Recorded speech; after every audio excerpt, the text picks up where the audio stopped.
God bless you brother, बहुत परमेश्वर आपको बरकत दे। आमीन।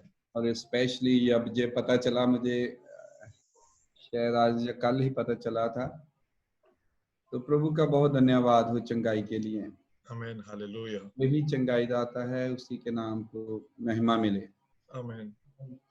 तो आप सभी का धन्यवाद, जो सभी भाई बहन मीटिंग में आ रहे हैं और ज्वाइन होते हैं। तो आपको पता है हम कौन सी और क्या बातें कर रहे हैं, वही बातें हम कुछ और करेंगे आगे। तो आइए मेरे साथ निकाल लीजिए वही पुस्तक उत्पत्ति की, उसका 4 अध्याय 8 वचन से लेकर 15 वचन तक हम पढ़ेंगे, और इसके बाद हमने प्रकाश वाक्य पढ़ना है। तो पहले पढ़ते हैं, फिर छोटी सी दुआ करेंगे और फिर वचन पर बातचीत करेंगे। हम पढ़ने जा रहे हैं उत्पत्ति की किताब 4 अध्याय 8 से लेकर 15 वचन तक। तब कैन ने अपने भाई हाबिल से कुछ कहा, और जब वह मैदान में थे तब कैन ने अपने भाई हाबिल पर चढ़कर उसे घात किया। तब यहोवा ने कैन से पूछा, तेरा भाई हाबिल कहाँ है? उसने कहा, मालूम नहीं, क्या मैं अपने भाई का रखवाला हूँ? उसने कहा, तूने क्या किया है? तेरे भाई का लहू भूमि से मेरी ओर चिल्लाकर मेरी दुहाई दे रहा है। इसलिए अब भूमि जिसने तेरे भाई का लहू तेरे हाथ से पीने के लिए अपना मुंह खोला है, उसकी ओर से तू शापित है।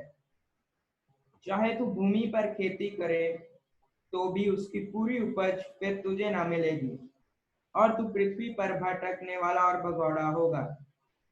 तब कैन ने यहोवा से कहा, मेरा दंड सहने से बाहर है। देख, तूने आज के दिन मुझे भूमि पर से निकाला है, और मैं तेरी दृष्टि की आड़ में रहूंगा, और पृथ्वी पर भटकने वाला और भगौड़ा रहूंगा, और जो कोई मुझे पाएगा मुझे घात करेगा। इस कारण यहोवा ने उससे कहा, जो कोई कैन को घात करेगा उससे 7 गुना बदला लिया जाएगा। और यहोवा ने कैन के लिए एक चिन्ह ठहराया, ऐसा न हो कि कोई उसे पाकर मार डाले। एक और आयत हम पढ़ने जा रहे हैं, और वह प्रकाश वाक्य में से उसका 16 अध्याय 1-2 आयत पढ़ने जा रहे हैं हम 16 अध्याय की। फिर मैंने मंदिर में किसी को ऊंचे शब्द से उन 7 स्वर्गदूतों को से ये कहते सुना, जाओ, परमेश्वर के प्रकोप के 7 कटोरों को पृथ्वी पर उंडेल दो। पहले स्वर्गदूत ने जाकर अपना कटोरा पृथ्वी पर उंडेल दिया। तब उन मनुष्यों के जिन पर पशु की शाप थी और जो उसकी मूर्ति की पूजा करते थे, एक प्रकार का बुरा और दुखदाई फोड़ा निकला। प्रभु यीशु मसीह, तेरा धन्यवाद हो पढ़े गए वचन के लिए, और हम पिता तेरी आशीष मांगते हैं इस वचन के लिए। हमें शीशत करना और अपना वचन हमारे लिए खोलना। प्रभु तू ही जानता है क्या आवश्यकता है, तेरे बच्चों की जरूरतें क्या हैं। प्रभु हम तेरे आगे सभी चीजों को पेश करते हैं और धन्यवाद देते हैं भाई स्टैनली के लिए, उसकी पूरी फैमिली के लिए, चंगाई के लिए। प्रभु तू ही ऐसे समय में हमारे लिए खड़ा होता है, और तू ही हमारी ढाल है और हमारा बचाव है और ऊंचा गढ़ है।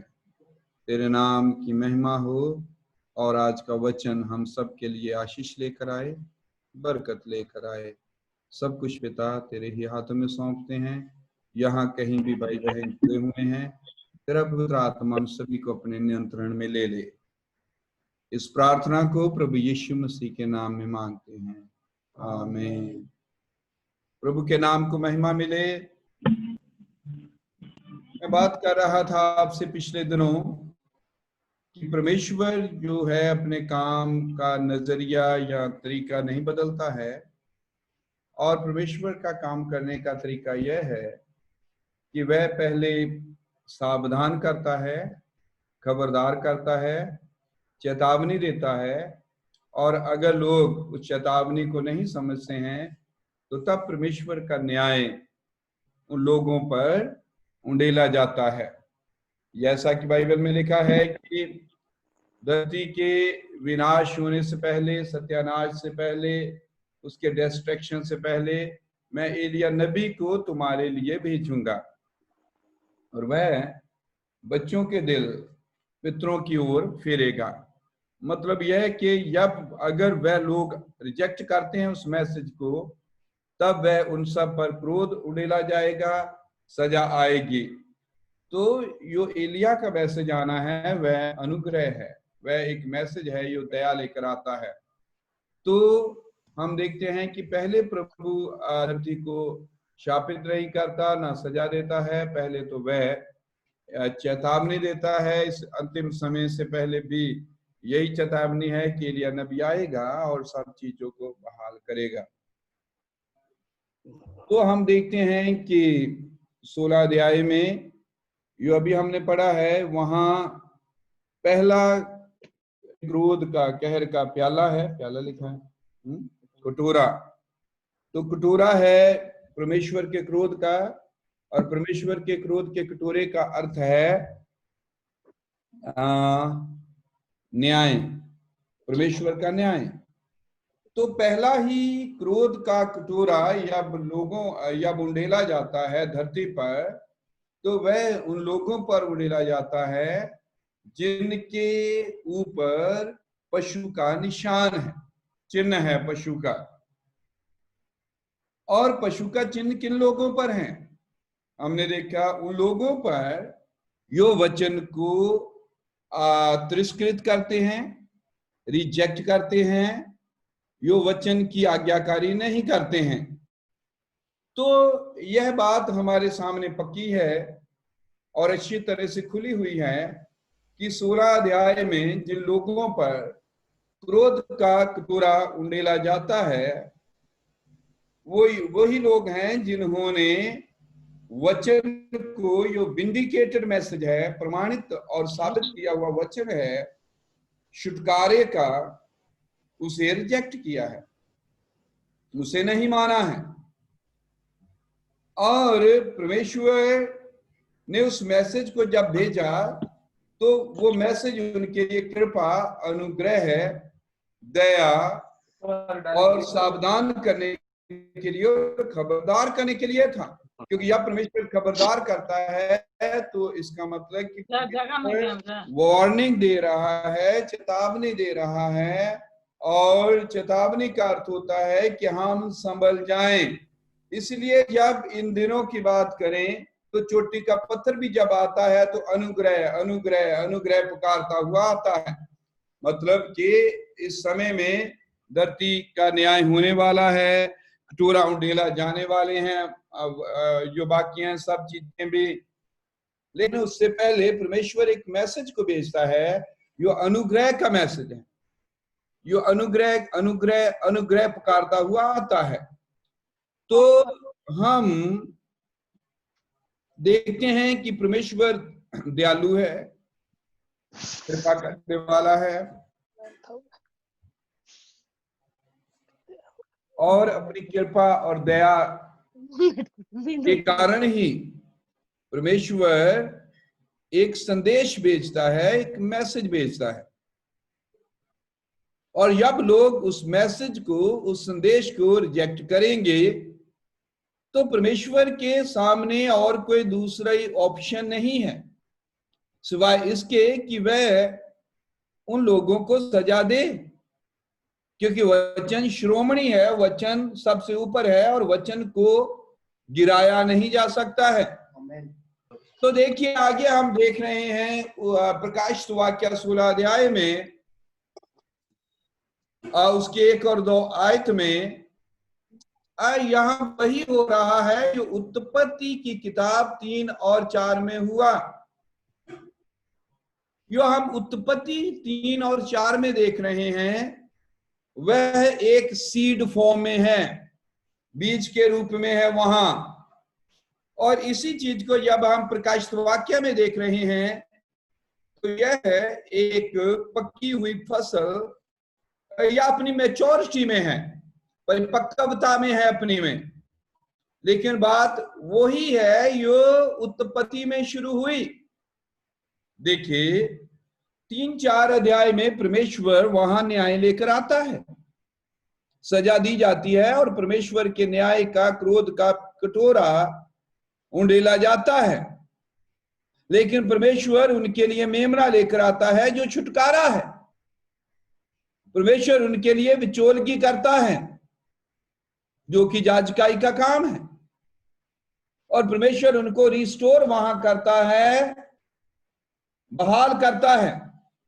लेकिन वहीं पर परमेश्वर न्याय भी उंडेलता है। तो इसलिए मैं कह रहा था कि चर्च एजेस क्या है? Meditation, मेडिटोरियल work.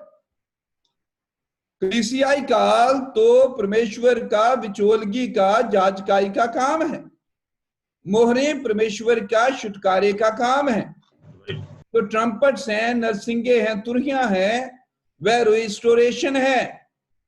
और जो वायल्स है जिसके बारे में हम 7 कटोरों के बारे में बोल रहे हैं, और वह परमेश्वर का न्याय है। तो देखिए कि परमेश्वर का न्याय 3-4 अध्याय उत्पत्ति में लोगों पर पड़ा, और जब वह न्याय पड़ा तो वह परमेश्वर का क्रोध का प्याला था, कटोरा था। देखिए नंबर 1, या परमेश्वर के क्रोध का प्याला या कटोरा उंडेला गया, तो नंबर 1 वह धरती पर उंडेला गया, प्रकाश वाक्य 16:1-2 आयत के मुताबिक। नंबर 2, जब वह कटोरा धरती पर उंडेला गया तो लोगों को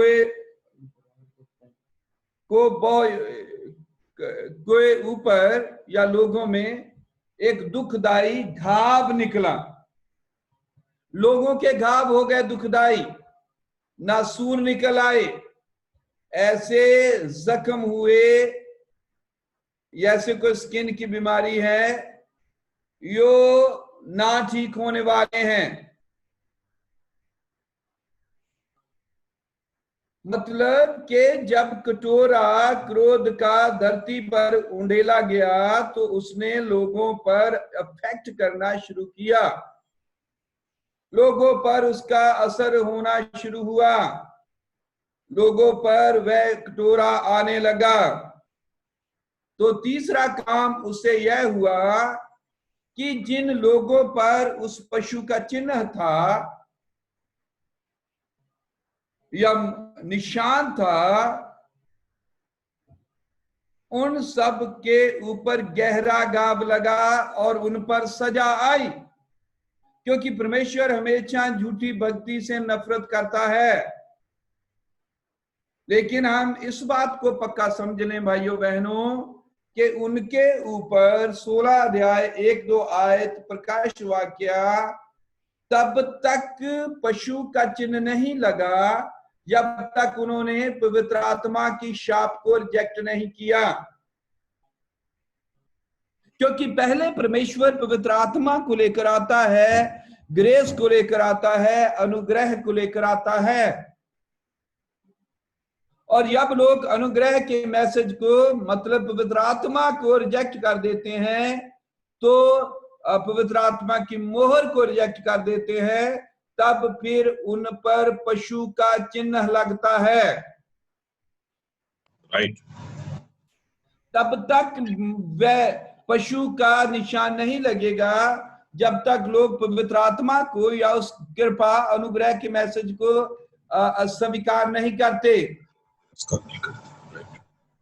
और उत्पत्ति की किताब में यह हमें एक नमूने के तौर पर, प्रतिछाया के तौर पर, टाइप के तौर पर यह दिखाया गया है, क्योंकि जो कुछ उत्पत्ति में है वही आगे बढ़ता है, पूरी बाइबल में घूमता है, और यही बात प्रकाशवा अथवा प्रकाश वाक्य तक आती है। लेकिन इसकी शुरुआत जो होती है वह उत्पत्ति में होती है। राइट। और यह फिर आगे बाइबल में, पूरी बाइबल में आगे चलता है। अगर हम बाइबल में चलें, निर्गमन की किताब, व्यवस्था विवरण की किताब, और उसके आगे यह सभी किताबों में आगे चलता है। आइए हम जब लेविटिकस पढ़ते हैं, व्यवस्था विवरण पढ़ते हैं, तो वहां हमें पता चलता है कि जब लोग अनुग्रह और कृपा को ठुकरा देते थे, या छुटकारे के पैगाम को या मैसेज को ठुकरा देते थे, तो तब क्या होता है था? उनके कानों में छेद कर दिया जाता था, उनके कानों का छेद कर दिया जाता था, मार्क लगा दिया जाता था, निशान लगा दिया जाता था, और यह दर्शाता है कि इन पर अनुग्रह हुआ। इन्होंने दया की आवाज सुनी, और दया और अनुग्रह यह था कि तुम गुलामी से आजाद हो, तुम्हारा बचाव है, तुम्हें जरूरत नहीं है कि लंबे ऊंची ऊंची दीवारों के पीछे कैद रहो। तुम्हारी रिहाई है, एक रिहाई का, एक छुटकारे का, रिडेम्पशन का, रिलीज होने का, फ्रीडम का, आजादी का मैसेज, जो कृपा अनुग्रह का मैसेज है, उनको दिया गया। और उन्होंने इस अनुग्रह को रिजेक्ट किया। जब उन्होंने अनुग्रह के मैसेज को रिजेक्ट किया, तो उन पर निशान लगा दिया जाता था कि इन लोगों ने अनुग्रह को, ग्रेस को, जो सावधान करने का मैसेज था, उसको रिजेक्ट किया है। तो उनको, उनके कानों में छेद कर दिया जाता था। और तब यह था कि जिनके छेद कर दिया, जिनके कानों पर निशान लग गया, आप व्यवस्था विवरण 25 अध्याय में इसको पढ़ सकते हैं, वह हमेशा दीवारों के पीछे रहेंगे। उन ऊंची ऊंची सफीलों के दीवारों के पीछे वह हमेशा कैद रहेंगे, क्योंकि उन्होंने तुरही की आवाज सुनी, उन्होंने जुबली की तुरही सुनी। नरसिंगा फूंका गया, और जिसने यह कहा कि तुम आजाद हो, तुम्हारा छुटकारा है, तुम्हारा बचाव है। लेकिन उन्होंने इसको रिजेक्ट किया और अनसुना कर दिया।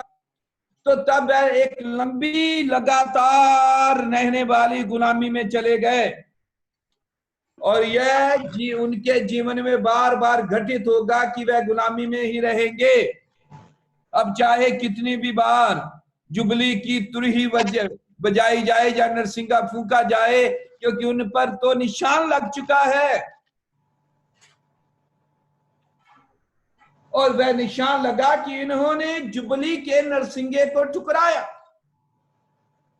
तो आप एक बात को समझिए भाइयों बहनों, कि जो अपनी जयंती की या प्रभु के आनंद के के जो साल है, उसकी तुरही बजती थी, वह प्रायश्चित के दिन बजती थी। वही दिन डे ऑफ अटोनमेंट था, मतलब के प्रायश्चित वाले दिन नरसिंगा फूंका गया, और यह बताया गया कि तुम आजाद हो।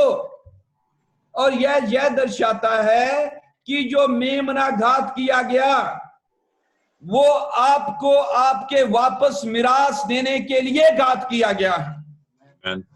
और जो मेमना घात हुआ है, वो मेमना यह कह रहा है कि तुम अपने इनहेरिटेंस को वापस प्राप्त कर सकते हो, तुम वापस अपने माँ बाप के घर जा सकते हो। तुम्हारे जो पितर हैं, जिससे बिछड़ गए और यहाँ गुलामी में आ गए, और यह घात किया हुआ मेमना यो है यहाँ यो कुर्बान किया गया, और यह आपको वापस आपके इनहेरिटेंस में भेज देगा। यह घात किया हुआ, जिबा किया हुआ स्लेन लैम्ब था, यो उनको वापस वायदा दिलाता था, करार में प्रॉमिस जो उनका था उसको हासिल करवाता था। आमीन। यह मेमना था, यो उनको उनकी मिरास दिलाता था। यह मेमना था, यो उनको वापस उनके पितरों के घरों में लेकर जाता था। तो जब मेमना काटा जाता था, मेमने की कुर्बानी दी जाती थी, तब तुरही की आवाज एक आती थी, नरसिंगा फूंका जाता था, जुबली की तुरी बजाई जाती थी और यह कहती थी कि तुम वापस अपने घरों में जा सकते हो, तुम्हारी मिराज जो तुमसे छीन ली गई है वापस जाकर प्राप्त कर सकते हो। आज हमें वापस अदन में कौन लेकर जाता है? मेमना कलवरी।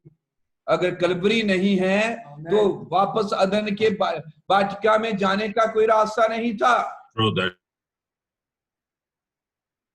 और कोई भी जरिया नहीं था। ये कैलवरी है, ये वहां घात किया हुआ मेमना है जिसने 7 मोहरों को खोला और छुटकारे का काम किया, और जिनका छुटकारा उसने करना था उनका किया, और फिर उनका दावा किया है, क्लेम किया है कि ये मेरे हैं। लेकिन जिन लोगों ने उस सच्चे और असली एटोनमेंट को, प्रायश्चित को ठुकरा दिया, उन पर सजा का हुक्म है, उन पर निशान है। देखिए जब तुरही की आवाज आती थी या नरसिंगा फूंका जाता था जुबली का, यहोवा के मंजूरी के साल का, तो तब सजा किस पर आती थी? उन लोगों पर नहीं आती थी जो उस तुरही की आज्ञाकारी करके निकल जाते थे। सजा उन पर आती थी जिन पर मार्क लगा होता था। जिन पर मार्क नहीं था उन पर कोई भी सजा नहीं थी। Yes. तो ब्रदर ब्रानम का एक मैसेज आया, एलिया का मैसेज आया, रिस्टोरेशन का मैसेज आया, बहाली का मैसेज आया, लेकिन जिन लोगों ने इस बहाली को, जो कि प्रायश्चित की तरफ वापस लेकर जाने का था, ओरिजिनल प्रायश्चित जो है मूल अवस्था में, तो जिन्होंने इसे ठुकराया, प्रकाशित वाक्य 10 अध्याय, जुबली जयंती है, तुरही की आवाज है, 7वां दूत तुरही बजाता है, एक मैसेज निकलता है जो लोगों को यह कहता है कि इन संस्थाओं से, जथेबंदियों से, गलत तालीमों से, इन दीवारों से बाहर निकल आओ, तुम इनके भागीदार ना बनो, इनके पापों के हिस्सेदार मत बनो। लेकिन जिन्होंने रेवलेशन 10:7 नहीं सुना, रिजेक्ट किया, और इस छुटकारे के साल को या उस मैसेज को जो जुबली का है रिजेक्ट किया, तो परमेश्वर उन सब के ऊपर एक निशान लगाता है, और वो निशान इस चीज को दर्शाता है कि इन लोगों को बताया गया था, इन लोगों के आगे सच्चाई प्रकट की गई थी, इन लोगों के आगे प्रकाशन खोला गया था, लेकिन इन लोगों ने उसे सुना, इनके आगे पेश किया गया, लेकिन इन्होंने रिजेक्ट किया, इसीलिए इन पर निशान है। जैसे उन लोगों ने जुबली की तुरही तो सुनी, लेकिन उन्होंने जाना ना चाहा, उन पर निशान लगा दिया गया। तो हम पूरी बाइबल में ऐसे नमूनों को, प्रतीकों को, प्रतिछाया जो टाइप्स रखे गए हैं, उन सब को देख सकते हैं और इन सब चीजों से समझ सकते हैं। क्या काइन को भी पहले ऐसे ही बताया नहीं गया? उसके कानों में आवाज पहुंची और वो आवाज यह थी कि मेमना है जो परमेश्वर स्वीकार करता है। क्योंकि हमने पिछले सप्ताह में देखा था कि जो हाबिल ने किया वो था जो परमेश्वर के दिमाग में छुपा हुआ था, और जो परमेश्वर के दिमाग में छिपा हुआ था उसको हाबिल दृश्य पर लाया।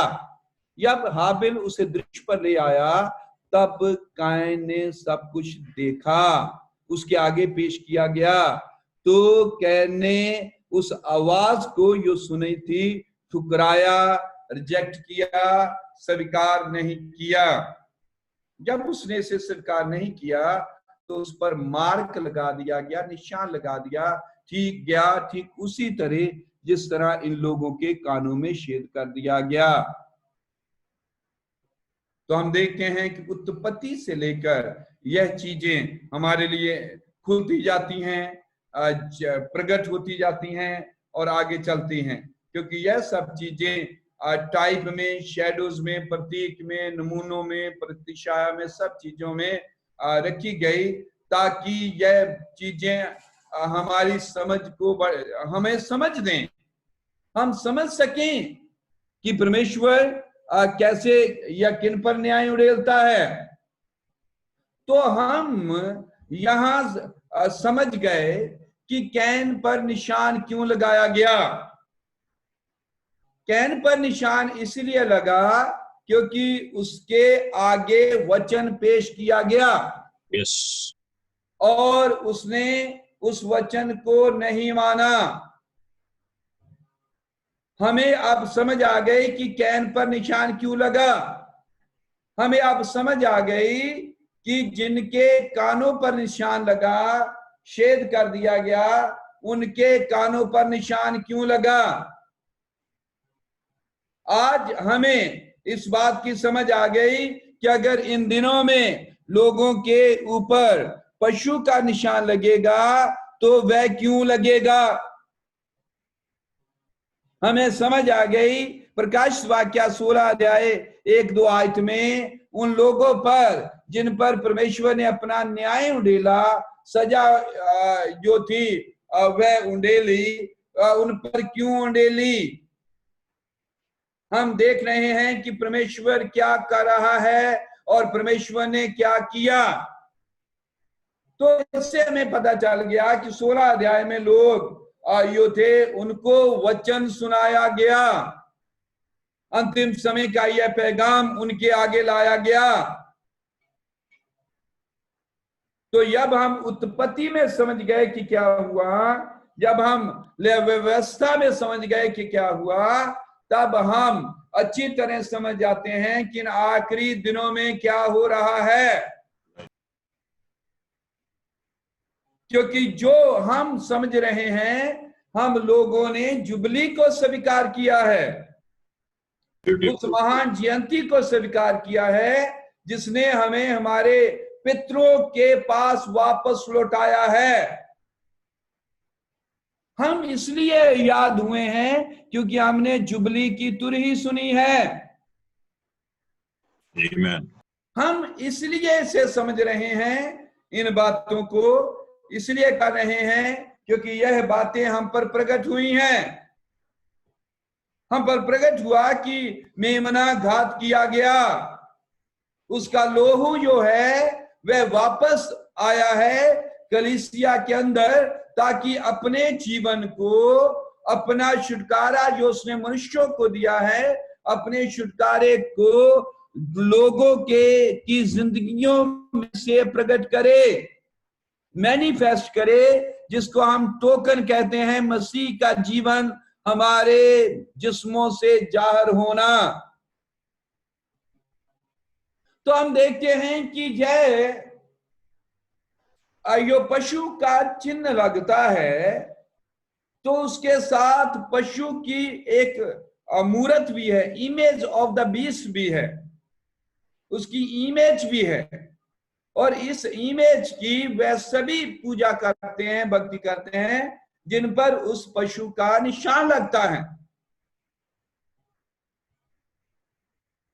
तो हम देखते हैं कि यह बातें लिखतों के अनुसार, वचन के अनुसार उत्पत्ति की किताब से शुरू होकर प्रकाशित वाक्य की किताब तक जाती हैं।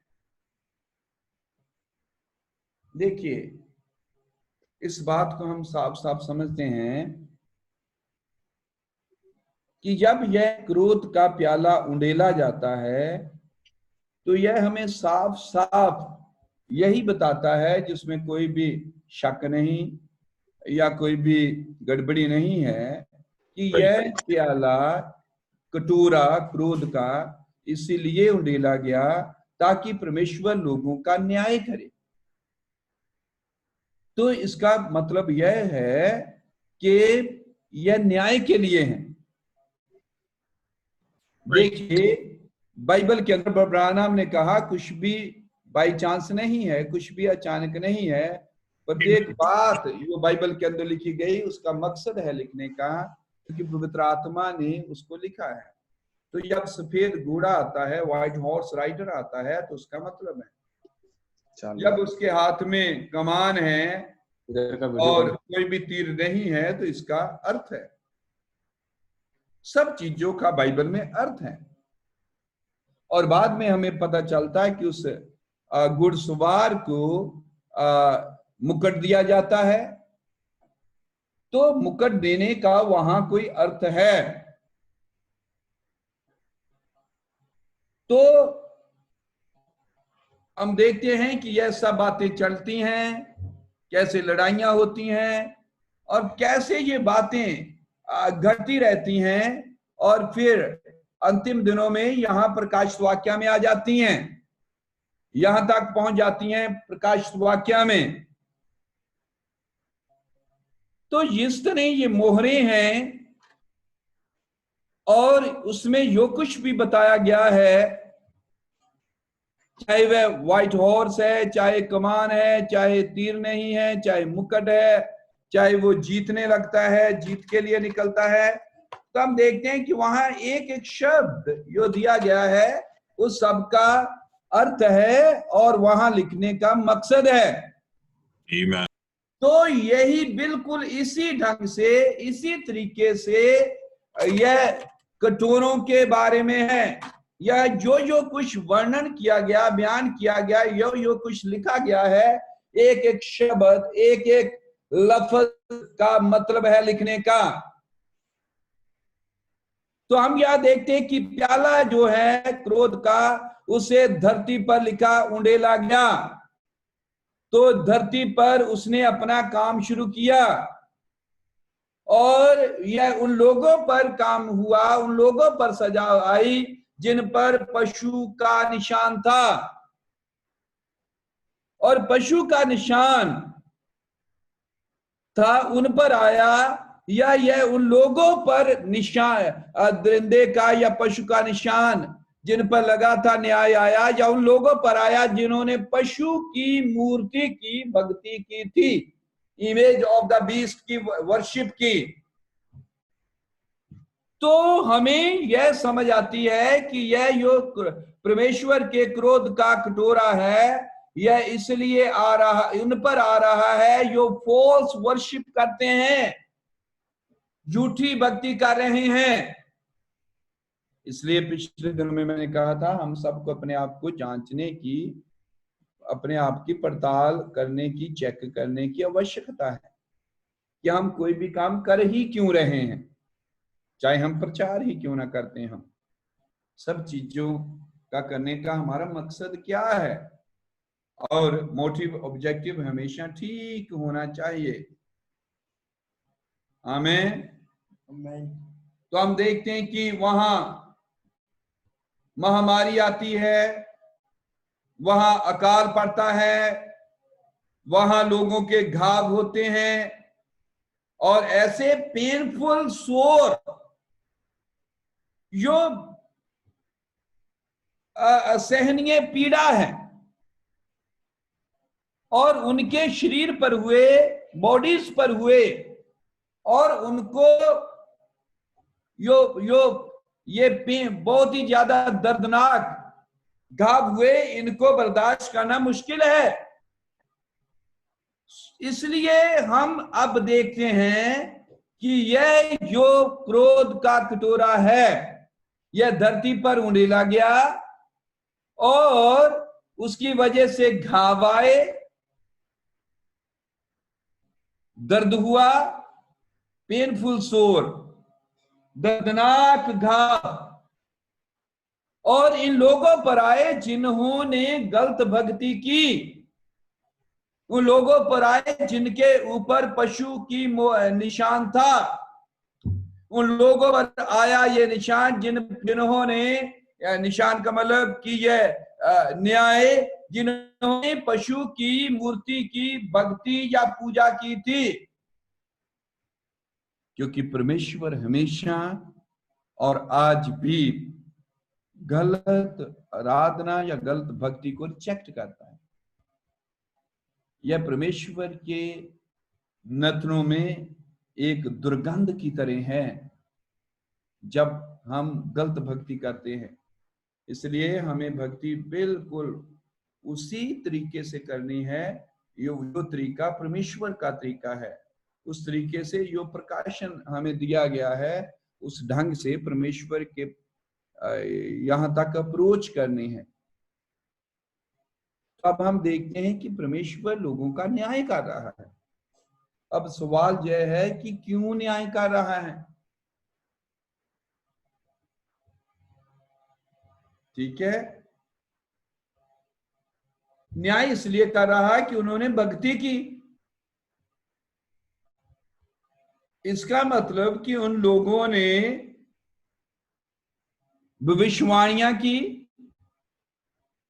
अन्य भाषाएं बोली, चमत्कार किए, अद्भुत कार्य किए और बड़ी बड़ी करामातें की और प्रभु यीशु मसीह के पास आए, मत्ती 7:21, और प्रभु यीशु मसीह ने कहा मैं तुमको नहीं जानता। ये भगत लोग आ रहे हैं सब। कैन भी भगत था, वह भी विश्वासी था। तो यह वह लोग हैं जो फर्श पर नाचे थे, जो फर्श पर लिटे थे इधर उधर, जिन्होंने जंप लगाए थे, हर तरह की प्रार्थनाएं सभाएं और मीटिंगों में गए थे, लेकिन उन्होंने कभी भी प्रकाशन को स्वीकार नहीं किया। जो सच्चा वचन था इस युग का और हमारे बचाव का, छुटकारे का, उसे कभी भी नहीं माना। लेकिन ये फर्श पर लेटते रहे, अन्य अन्य भाषाएं तो बोलते रहे, करामातें तो करते रहे, पर इन सब के ऊपर पशु का चिन्ह था। यह तो इसलिए प्रसन्न होते रहे कि दुष्ट आत्माएं उनके वश में हैं, इसलिए खुश होते रहे। या इसलिए खुश कभी नहीं हुए कि उनके नाम मेमने के जीवन की किताब में जगत की उत्पत्ति से पहले लिखे गए थे। इस प्रकाशन की तरफ वह कभी नहीं आए। इसलिए मैं कह रहा था कि दो भाई हैं, दोनों भक्ति कर रहे हैं, लेकिन एक जो है वह लड़ाई कर रहा है लेपालकपन के लिए, रैप्चर के लिए। एक जो है वह दाल रोटी के लिए भक्ति कर रहा है। एक तो दुनिया की बरकतें, आशीषें चाहिए, लेकिन एक जो है वह दुनिया की बरकतें नहीं चाहता, वह तो स्वर्ग रोहण चाहता है। उसे रैप्चर चाहिए, दुनियावी बरकतें, आशीषें नहीं चाहिए। तो अब देखते हैं कि एसाव ने दुनियावी बरकतें प्राप्त की, लेकिन वह तौबा के लिए समय नहीं ढूंढ पाया। लेकिन याकूब ने बर्थराइट प्राप्त किया, रैप्चर, एडॉप्शन प्राप्त किया। हमारी दौड़ क्या है? हम चाहते क्या हैं? हम मांग क्या रहे हैं? हम प्रभु के पीछे क्यों लगे हैं? यहां पर एक धार्मिक वर्ग है जो भक्ति, इमेज ऑफ द बीस्ट क्या है? पशु। या मैं यह कह रहा कि उन्होंने पशु की मूर्ति की भक्ति की। तो यह क्या है?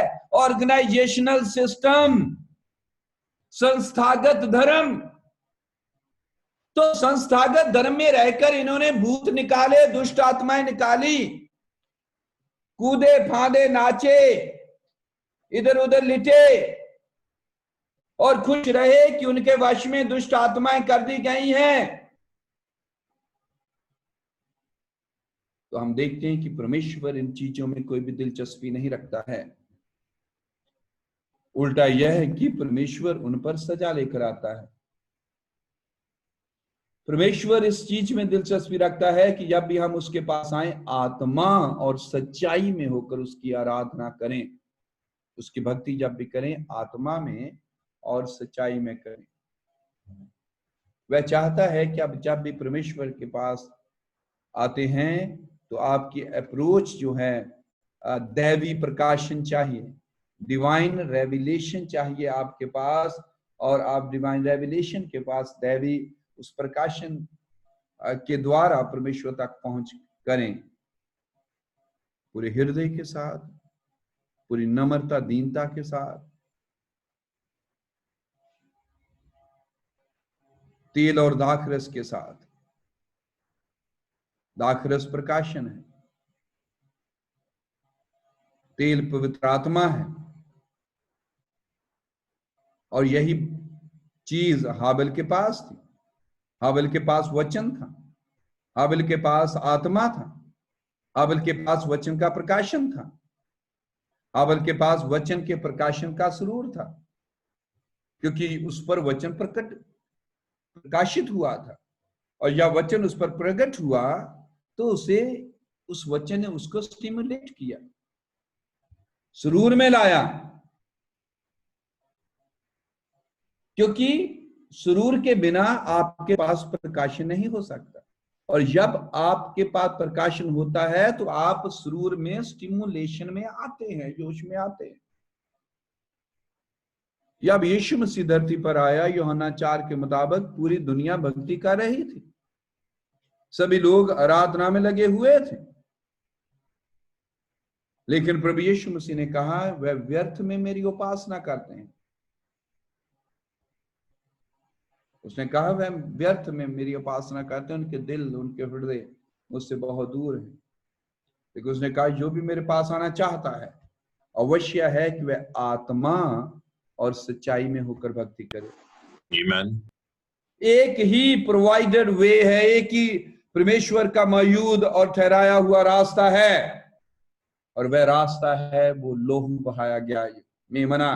वही हमें वापस लेके जाता है। जब मेमना गात होता है वही समय है यादी की तुरी बजने का, जुबली की तुरी बजने का। हम देखते हैं कि यह काम सब हुए हैं, यूहन्ना आया है, बरब्रानाम आया है, वेद प्रकट कर दिए गए हैं, प्रकाशन खुल चुका है। और वह जब आया किस काम के लिए आया? ताकि हमें सदूकियों से, फरीसियों से, धार्मिक वर्गों से, जथेबंदियों से, संस्थाओं से, धार्मिक ग्रुपों से अलग करे, क्योंकि यह सब तो निंदा वाले नाम है, बरब्रानाम ने कहा। और इन सब से बाहर निकालकर उन पर मेमने का प्रकाशन प्रकट करे, मोहरों को प्रकट करे। सो प्रभु के नाम को हम महिमा देते हैं, उसके नाम की बढ़ाई करते हैं। किसी दूसरे के नाम से मुक्ति नहीं है। एक ही नजात के लिए, एक ही मुक्ति के लिए नाम दिया गया है, और वह नाम है प्रभु यीशु मसीह। और वह मेमना है जो हमारे लिए घात हुआ है, और वह घात हुआ मेमना जो है वही एक रास्ता है वापस अदन की वाटिका में जाने का, क्योंकि कोई भी और नहीं जिससे उद्धार हो सके। यही परमेश्वर का ठहराया हुआ रास्ता है। यही वह जगह है यहाँ परमेश्वर अपने भक्ति करने वालों से मिलेगा। यही वह जगह है यहाँ लोग पवित्र आत्मा प्राप्त कर सकते हैं। यही वह जगह है यहाँ परमेश्वर भक्ति जो भी करेगा उसको स्वीकार करेगा। तो हम देखते हैं कि जो भी इन चीजों को रिफ्यूज करेगा, इनकार करेगा, नहीं मानेगा, उन पर मार्क लगा दिया जाएगा, निशान लगा दिया जाएगा। और जिस पर निशान लगता है उसका मतलब कि इस पर या उन पर परमेश्वर के क्रोध का कटोरा उंडेला जाएगा।